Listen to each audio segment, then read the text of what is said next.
Welcome back to You Talk, We Listen, the podcast where we take your curiosities and kind of turn them into deep dives of discovery. Brought to you by the brilliant minds over at the OtisWho network. Today, we're tackling something you sent our way, a BuzzFeed article called 15 Disrespectful Things People Do All the Time That Need to Be Stopped. You know those little everyday annoyances that make you wonder, like, is it just me, or is common courtesy like a dying art? Yeah, it's a question that's been pondered like for ages, but this BuzzFeed piece gives us a fun modern take on it. And you know us, we're not just reading the headlines. We're Hmm. going to use this as a jumping off point to explore why these behaviors are so common and what they might reveal about the way we interact like as a society. Exactly. The article's full of these relatable, almost comical situations.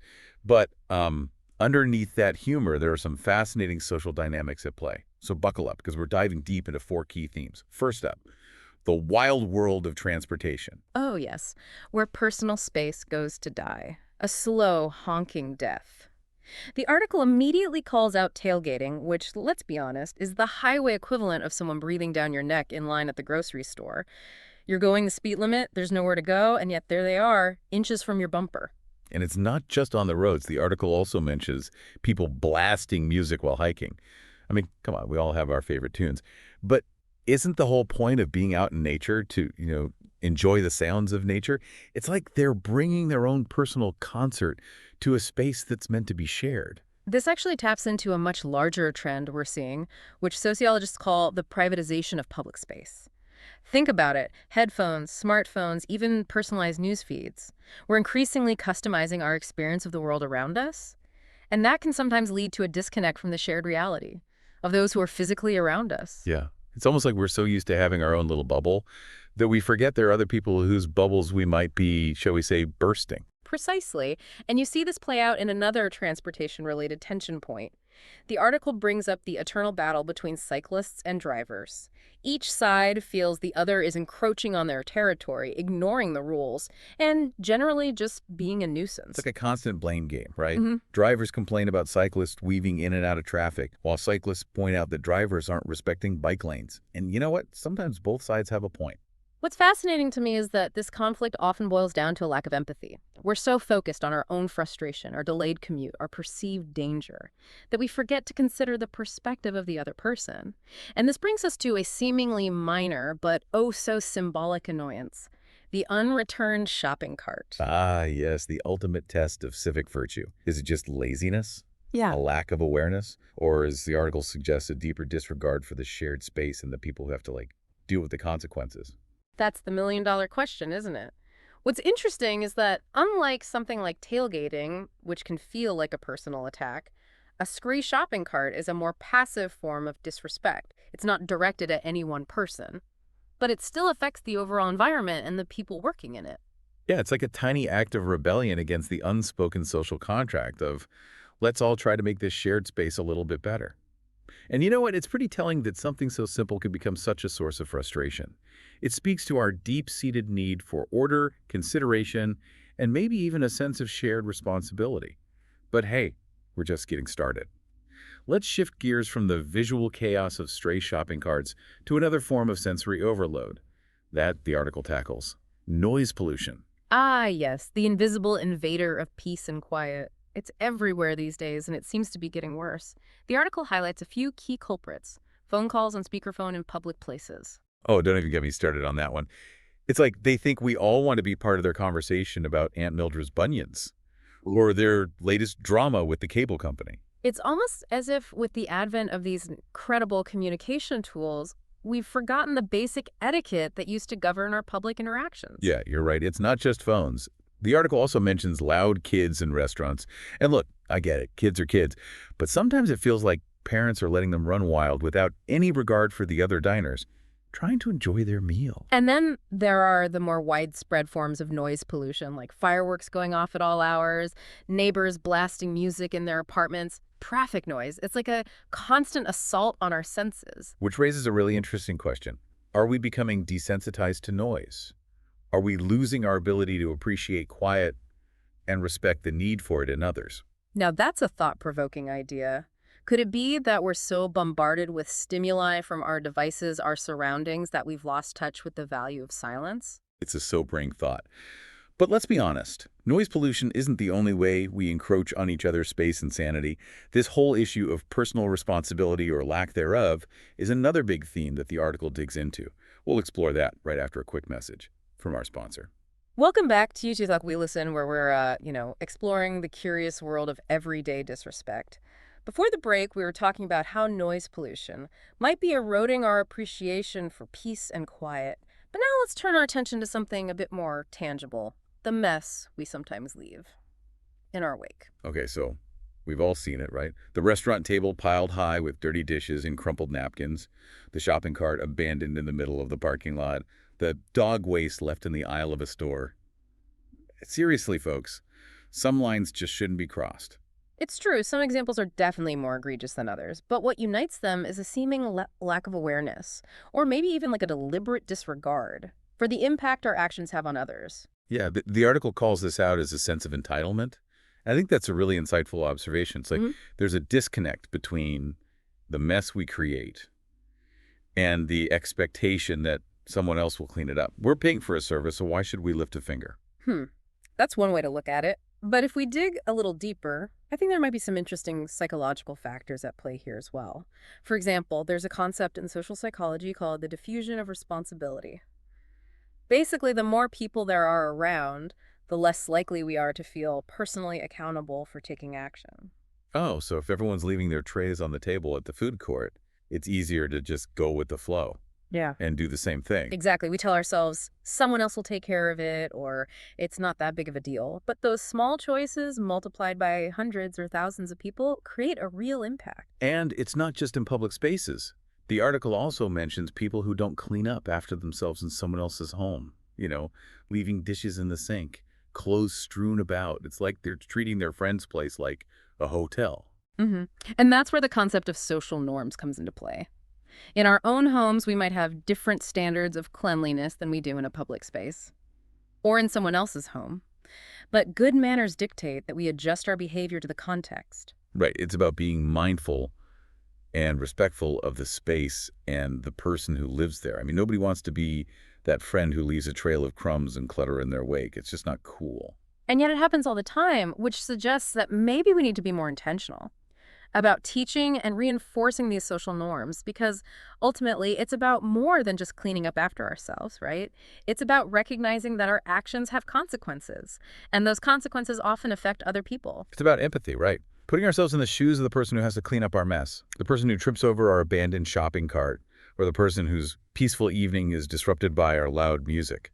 Precisely. And that brings us back to one of the key questions we posed at the beginning of this deep dive. Why are these disrespectful behaviors so common? Is it simply a matter of individual choice? Or are there like larger societal forces at play? It's a complex issue, for sure, but I think part of the answer might lie in the way technology is shaping our behavior. Now, that's an intriguing thread to pull on. The article focuses specifically on phone use in movie theaters, which is definitely a modern-day pet peeve for many of us. But I think this issue goes far beyond just being a nuisance during a film. Oh, absolutely. You're trying to get lost in a story, and suddenly there's a bright screen illuminating the person next to you scrolling through their Instagram feed. Yeah. It's disrespectful to the filmmakers, the other viewers, and honestly, even to themselves. They're missing out on a shared experience because they're so absorbed in their own little digital world. What's fascinating here is the addictive nature of technology. Our smartphones are designed to keep us engaged, to provide a constant stream of stimulation and dopamine hits. And that can make it really difficult to resist the urge to check our notifications, even when we know it's inappropriate or disrespectful. Yeah, it's like our attention spans are shrinking, and we're losing the ability to simply be present in the moment without the need for external input. And I think that has profound implications for our ability to connect with others and to engage in shared experiences. Think about it. How many times have you been at a dinner with friends or family and everyone's glued to their phones instead of actually talking to each other? It's funny you mentioned that because the article doesn't explicitly talk about this, but it's so relevant. It's almost like we've forgotten how to have a conversation without the crutch of technology. And that's a worrying trend because face-to-face interaction is crucial for building empathy, fostering understanding, and creating a sense of community. So what can we do about it? How do we find that balance between our digital lives and our real-world interactions? That's the million-dollar question, isn't it?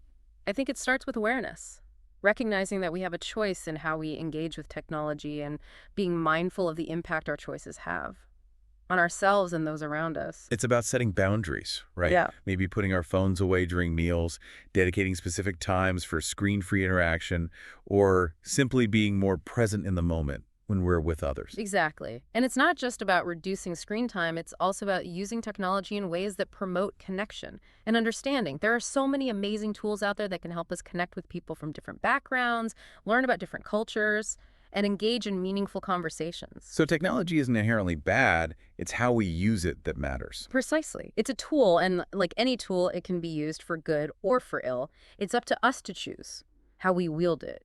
Well said. But before we get too philosophical, let's circle back to the BuzzFeed article and see if there are any other nuggets of wisdom we can glean. From its lighthearted approach to everyday disrespect. Of course, one final point the article makes, which I think is worth highlighting, is the issue of, well, let's call it etiquette evolution. What might have been considered rude or disrespectful in the past might not be seen the same way today, and vice versa. Oh, like how it used to be considered rude to read a book during a meal, but now everyone's on their phones. Exactly. Or think about smoking. It used to be perfectly acceptable to light up just about anywhere, but now it's seen as incredibly inconsiderate and harmful to others. So how do we navigate this constantly shifting landscape of social norms? How do we know what's considered respectful or disrespectful in any given situation? That's where communication and empathy come into play again. It's about being willing to have open and honest conversations with others, to ask questions, and to be open to different perspectives. So instead of assuming that everyone knows the rules, it's better to err on the side of caution and ask for clarification. Precisely. And if someone calls you out on something you're doing that they find disrespectful, try not to get defensive. Listen to their perspective, apologize if necessary, and try to do better next time. It's all about learning and growing. Yeah. Being willing to admit when we're wrong Yeah. and to make an effort to be more considerate of others. Exactly. And that's a great message to leave our listeners with as we wrap up this deep dive into the fascinating world of everyday disrespect. And we're back for the final leg of our deep dive into everyday disrespect. You know, it's funny, we started with this lighthearted BuzzFeed article, but we've really uncovered some, thought-provoking ideas about social dynamics, technology's influence, and even like the psychology behind why we do the things we do. Yeah, it's true. We've laughed, we've cringed, and hopefully we've all learned a thing or two about ourselves and the world around us. So as we wrap up, I keep coming back to this question. If these disrespectful behaviors are so common, does that mean common courtesy is really a dying art? Or is there, like, hope for us yet? Well, I'm an optimist at heart, so I believe there's always hope. But I do think we need to be more intentional about cultivating respect and consideration in our daily lives. Yeah. What does that look like in practice? I mean, we can't exactly walk around with etiquette manuals policing every little infraction. Of course not. But we can start by modeling the behavior we want to see in the world, being mindful of our own actions, apologizing when we make mistakes, and offering grace to others when they slip up. It's about leading by example, right? Showing others that respect and consideration aren't just outdated concepts, but essential ingredients for a harmonious society. Precisely. And one thing that struck me as we were talking about all these different examples is that in many cases, it's not about malice or intentional disrespect. It's often just about a lack of awareness. You're right, we get so caught up in our own lives, our own needs and frustrations that we forget to consider the impact we're having on the people around us. Exactly. So maybe the first step is simply to pay attention, to be more present in the moment, to notice how our actions affect others, and to make a conscious effort to choose kindness and consideration whenever possible. It sounds so simple, yet it's so profound. And, I think the BuzzFeed article, despite its humorous tone, really serves as a valuable reminder of that. It holds up a mirror to our everyday behaviors and encourages us to reflect on how we're showing up in the world. And that's what makes this deep dive so fascinating. It's not just about pointing fingers or complaining about other people's behavior. It's about looking inward, challenging ourselves to be better, and contributing to a more positive and respectful society. Beautifully said. So as you go about your day, dear listener, we challenge you to be the change you want to see in the world. Hold the door for a stranger, pick up that stray shopping cart, put your phone away at the dinner table. These small acts of kindness and consideration might seem insignificant in the grand scheme of things, but they can have a ripple effect, creating a more positive and harmonious environment for everyone. And who knows, maybe you'll even inspire someone else to pay it forward. Because at the end of the day, we're all in this together. And on that note, we'd like to thank you for joining us on this deep dive into the surprisingly complex world of everyday disrespect. And a big thanks to the OtisWho Network for making this podcast possible. Until next time, keep those curiosities coming. And remember, you talk, we listen.